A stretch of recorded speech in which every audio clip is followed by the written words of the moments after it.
காங்கிரஸ் பேரியக்கத்தினுடைய மூத்த தலைவரும் மேனாள் ஒன்றிய அமைச்சரும் தமிழ்நாடு காங்கிரஸ் கட்சியினுடைய முன்னாள் செயல் தலைவர், முன்னாள் தலைவர், நாடாளுமன்ற உறுப்பினர், சட்டமன்ற உறுப்பினர் என்று பல தளங்களிலே தமிழகத்திற்கும் காங்கிரஸ் பேரியக்கத்திற்கும் கடந்த 5 தசாப்தங்களாக பல்வேறு தொண்டுகளை ஆற்றிய எங்கள் அருமைக்குரிய நண்பர்,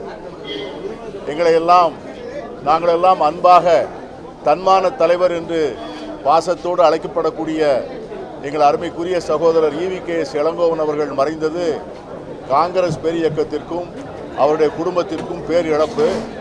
தமிழக காங்கிரஸிலே தனக்கென ஒரு தனித்த இடத்தை உருவாக்கி கொண்டவர், மக்கள் மத்தியிலே எந்த கருத்தையும் துணிச்சலாக சொல்லக்கூடியவர், எவ்வளவு பெரிய அதிகார துரைத்தனத்திற்கும் பயப்படாமல் எல்லா நேரங்களிலும் நெஞ்சை உயர்த்தி தன்னுடைய போர்க்குரலை முழக்கமிட்டு சொல்லதிலே அவருக்கென்று ஒரு தனிப்பட்ட வரலாறு உண்டு.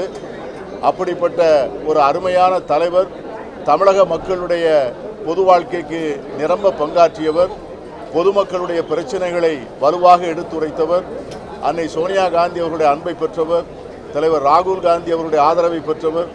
இந்த சட்டமன்ற இடைத்தேர்தலுக்கு பிறகு நம்முடைய முதலமைச்சருக்கு அணுக்கமான சட்டமன்ற உறுப்பினராக இருந்து காங்கிரஸ் பேரியக்கத்திற்கும் தொண்டர்களுக்கும் பல்வேறு நன்மைகளை செய்து வந்த ஒரு அற்புதமான தலைவர், மனிதர் மறைந்தது எங்களுக்கெல்லாம் ஈடு செய்ய முடியாத இழப்பு. அவருடைய பிரிவை தாங்கி நிற்கின்ற அந்த குடும்பத்தினருக்கு எங்கள் ஆழ்ந்த இரங்கலை தெரிவித்துக் கொள்கிறோம். இறைவன் அருளால் அந்த ஆன்மா சார்ந்து அடைய வேண்டுகிறோம். பாதகம் செய்பவரை கண்டால் நாம் பயங்கொள்ளலாகாது பாப்பா, மோதி மிதித்து விடு பாப்பா, அவர் முகத்தில் உமிழ்ந்து விடு பாப்பா. அண்மை செய்திகளை உடனுக்குடன் தெரிந்து கொள்ள இணைந்திருங்கள் இயம்நாடு தொலைக்காட்சியுடன்.